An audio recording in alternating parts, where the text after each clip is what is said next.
The October 21st, 2024 meeting of the Environment and Public Works Committee will now come to order. Will the clerk please call the roll? Ms. Bonnick. Ms. Bonnick is present. Ms. Delvecchio Hoffman. Ms. Delvecchio Hoffman is present. Chairwoman Hugh Smith. Here. Chairwoman Hugh Smith is present. Mr. Mafucci. Here. Mr. Mafucci is present. Ms. McIntyre. Here. Ms. McIntyre is present. Mr. Morris. Here. Mr. Morris is present. Mr. Sinclair. Here. Mr. Sinclair is present. Is there anyone signed up for the public forum? No, there is not. Is there anyone present who is not signed up to speak who would like to address the committee at this time? Seeing no one, we'll move on to the approval of minutes. You have the September 23rd, 2024 minutes of the Environment and Public Works Committee before you. They will stand approved unless the clerk is notified of any changes by the end of the day. New business. Madam Clerk. Referral 24-0317, classification of action and determination of significance pursuant to the State Environmental Quality Review Act for the acquisition of easements for Taylor Road Bridge Replacement Project in the town of Mendon. Moved by Legislator Bonnick, seconded by Legislator Mafucci. Is there any discussion? Seeing none, all in favor, please signify by saying aye. Aye. Aye. Any opposed? Item carries. Next item. Referral 24-0319, authorize a contract with CHA Consulting, Inc. for design services for the Airport Pavement Management Study Project. Moved by Legislator Bonnick, seconded by Legislator Mafucci. Is there any discussion? Legislator Morse. Thank you, Madam Chair.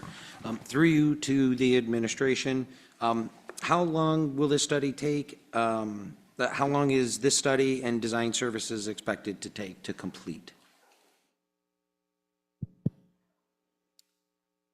Through the chair, this study will take probably anywhere from 6 to 9 months, and we're looking to get it started in the early first quarter of 2025. Thank you. No further questions. Other discussion? Seeing none, all those in favor, please signify by saying aye. Aye. Any opposed?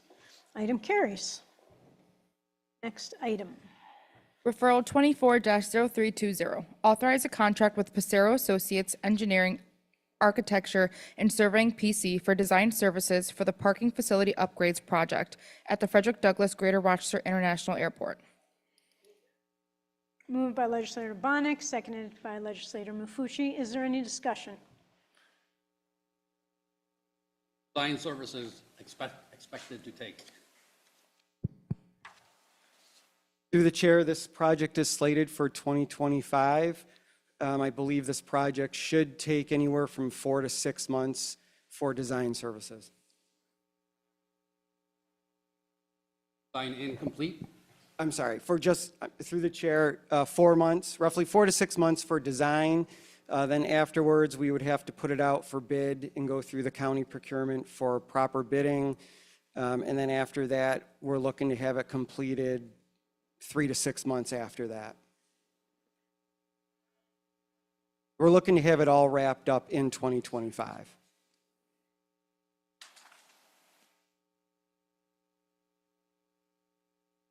And through the chair, will the airport employees be affected by this? And is there anything being done to address employee parking needs if they're altered? Through the chair, we are not anticipating any impacts to employees at this time. A majority of this project is a new parking area at the airport and existing loop road on the airport property. Senator McIntyre? Oh, no, I was listening. Any other discussion? Seeing none, all those in favor, please signify by saying aye. Aye. Any opposed? Item carries. Madam Clerk. Referral 24-0321, amend the 2024-2029 capital improvement program, the 2024 capital budget, and bond resolution 429 of 2023 to expand the scope of the project from viaduct rehabilitation to viaduct and bridge rehabilitation, increase the project authorization, and authorize a contract with CNS Engineers, Inc. for design services for the project. Moved by Legislator Bonnick, seconded by Legislator Mafucci. Is there any discussion? Through the chair, when is this project expected to be completed by? And also, do we expect any delays or road blockages to the airport as a cause of this work? Through the chair, so this is an FAA-funded project slated for 2025. I suspect that due to the scope of the project with the viaduct, which is the upper roadway, the departure roadway of the airport, which is about a 34-year-old structure, and then the bridge on Brooks Avenue, the Loop Road Bridge there, it probably will go into 2026. But the engineering's not done yet, so we still are waiting for some details on some timetables there. As far as any interruption to traffic, particularly traffic entering the airport, as with any particular project, a part of the construction will be some level of traffic management and traffic control to get people to where they need to go in the terminal building for their flights. I just don't have what that will be at this point. Okay, so through the chair, I'm going to ask, because this is a special part of my district, actually, that bridge there. So there's been some work done under the bridge. You're doing the work over the bridge that's there, that connects to the airport, and in the area of where the train travels as well. Is that what I'm to understand that part of this project is going to be? So through the chair, this has nothing to do with the railroad Okay. side of it. This is strictly the road that you take, we call it the Loop Road. As you gain access from Brooks Avenue, you loop around onto the airport property. Hang on one second, please. So it'd be the north abutment, the north area of this bridge is what's being addressed. Okay. And through the chair, will this create any sort of traffic blockages for that Brooks Ave area? As I see that there's been work that's been done on it, which it looks great. But is it going to block traffic in that area as people travel down that road? Through the chair, no, it will not. Okay. Thank you. I yield. Are there any other discussion? Seeing none, all those in favor, please signify by saying aye. Aye. Any opposed? Item carries. Madam Clerk. Referral 24-0322, amend the 2024-2029 capital improvement program, the 2024 capital budget, and bond resolution 49 of 2024 to expand the scope of the project from acquire, replace a rescue firefighting safety vehicle, R3, to acquire, replace airport rescue firefighting safety vehicles, increase the project authorization, and authorize a contract with CNS Engineers, Inc. for design services for the project. Moved by Legislator Bonnet, seconded by Legislator Mafucci. Is there any discussion? Legislator Morris. Madam Chair, through you to the administration. I believe we had this question previously when this referral came up, but can you just refresh my memory on why these design services weren't being conducted in-house? Through the chair, so CNS Engineers, under this contract, they have extensive knowledge in ARF-related vehicles and putting out bids for other airports that they have in their portfolio. When discussing this project with our engineers, we determined that CNS was the most qualified and had the background and knowledge for what the new specs need to be that adhere to FAA standards based on their experience in doing this with other airports. And that's why you saw CNS a couple months ago for another fire truck, and then you see it again for this fire truck. And then just a follow-up question, Madam Chair, through you to the administration. So this is also for the purchase of a second vehicle, and if so, the same type or a bit of a different type of vehicle? Through the chair, so this is what we call R2 Rescue 2. It's about a 15-year-old vehicle. It is a structural truck. It acts as our backup to our crash trucks. It also handles a large amount of water supply for any issue or event that would require water, and also it handles all the tools that the firefighters would use. The difference between this vehicle and the one that you saw in the spring is that is a specific crash truck designed for aircraft rescue, not a structural truck. Before you today is strictly a structural truck that would handle the terminal and many of the various buildings on airport property. Thank you for that explanation. Appreciate it. I yield, Madam Chair. Is there any other discussion? Seeing none, all those in favor, please signify by saying aye. Aye. Any opposed? Item carries. Next item.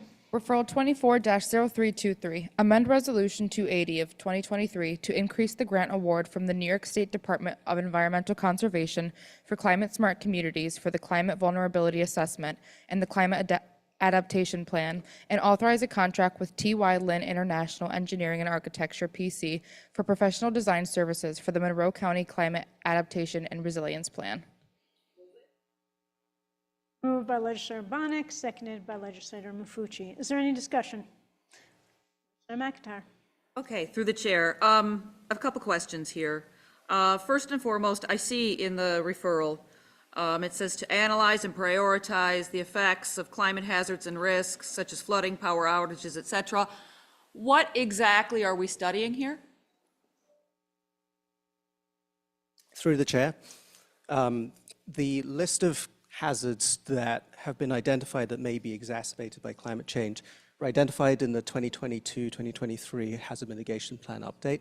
So the Climate Adaptation Resiliency Plan builds upon that work. Specifically, we're looking at increased flooding and infrastructure damage, increased extreme heat events and related illnesses, drought and reduced agricultural output, invasive non-native species proliferation, impacts on tourism and other economic activities, and those kinds of social aspects of that as well.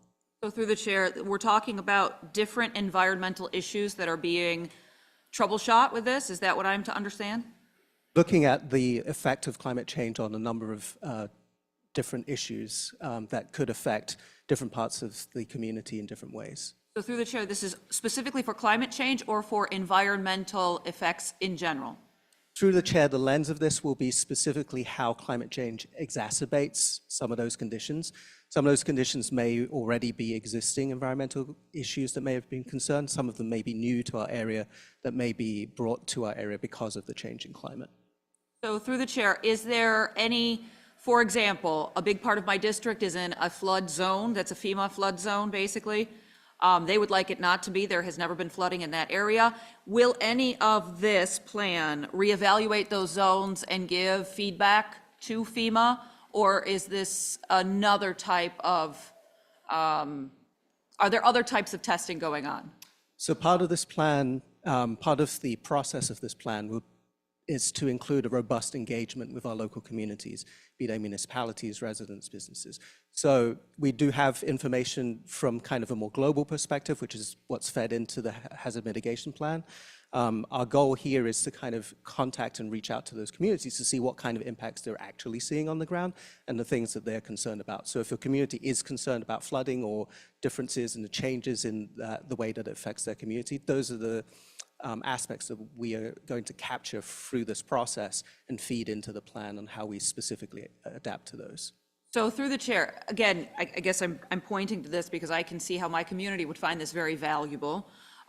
Is there a possibility that if there is a study in the area and the study says this was labeled as a flood zone, but it's not actually a flood zone, our revamping of these maps and looking at the way that water flows and other things, we suggest to FEMA to make this no longer a flood zone. Is that a possibility that could come out of studies like this? So through the chair, I think what the plan will do, it will identify where those concerns exist. We may not necessarily have the bandwidth within this particular plan itself to identify specific locations, but that may be a recommendation that comes out of the study and the work that happens with this plan. But through the chair, it could be a recommendation. Potentially, through the Okay. chair. Okay. And also through the chair, is this using the taxpayer dollars to implement the climate action plan? And what part of the budget is this coming out of? Through the chair, this is a separate initiative Okay. to the Climate Action Plan. As you may recall, the Climate Action Plan was addressing essentially the causes of climate change and looking at greenhouse gas mitigation. This is really looking at the climate change that has already happened and is expected to happen regardless of whether those emissions change. Because we know that the effects are already being felt and we have significant interest from the community in seeing how we adapt to those things over time. Okay, so through the chair, where are we what line of the budget is this coming from? Are we augmenting our budget with this? I can see it's great that CSC is giving us the money, but it's matching money, so it's not just grant money, from what I understand. We're going to have to match it with $350,000. Where is that $350,000 coming from? Through the chair, this is coming from the Climate Initiatives funding line, specifically for this particular project. And as you mentioned, the match that's coming from the state will be a 50% match for that expenditure. So through the chair, are we augmenting that line, or are we just taking money out of it and designating it to this?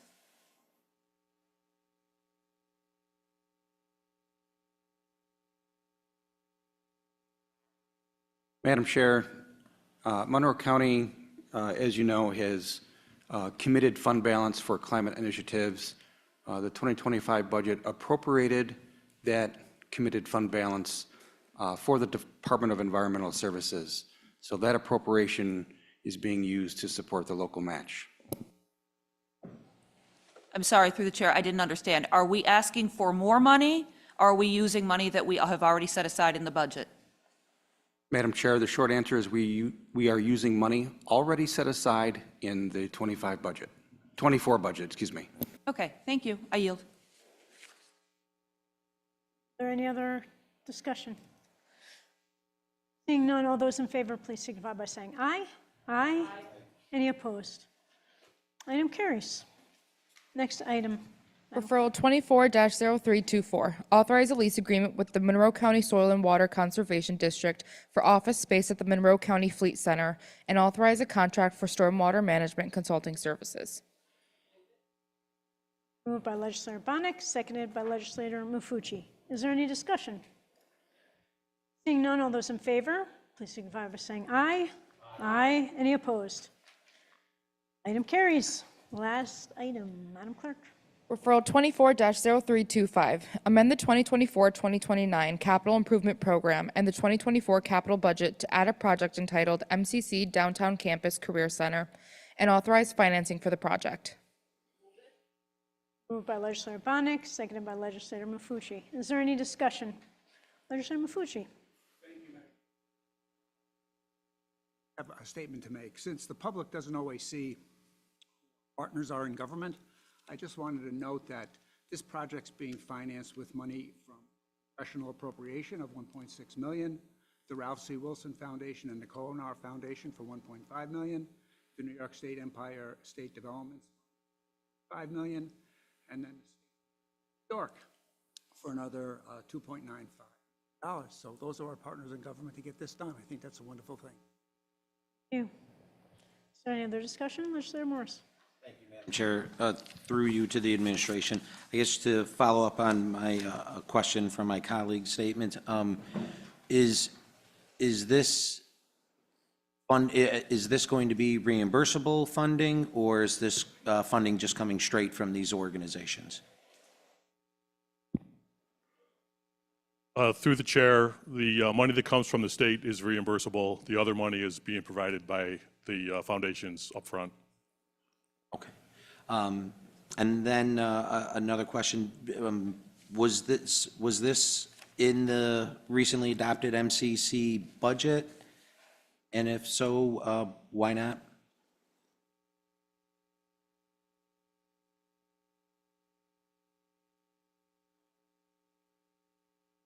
Madam Chair, the recently adopted MCC budget is really an operating budget. All capital projects constructed on behalf of the college are actually Monroe County projects. So we account for those costs within the county capital budget. Thank you. Thank you, Madam Chair. I yield. Is there any other discussion? Seeing none, all those in favor, please signify by aye. Any opposed? Oh, item carries. Okay. Are there any other matters to come before this committee? There being no other matters, the October 21st, 2024 meeting of the Environment and Public Works Committee stands adjourned. The next meeting of the Environment and Public Works Committee will be held on Monday, November 25th, 2024 at 5:15.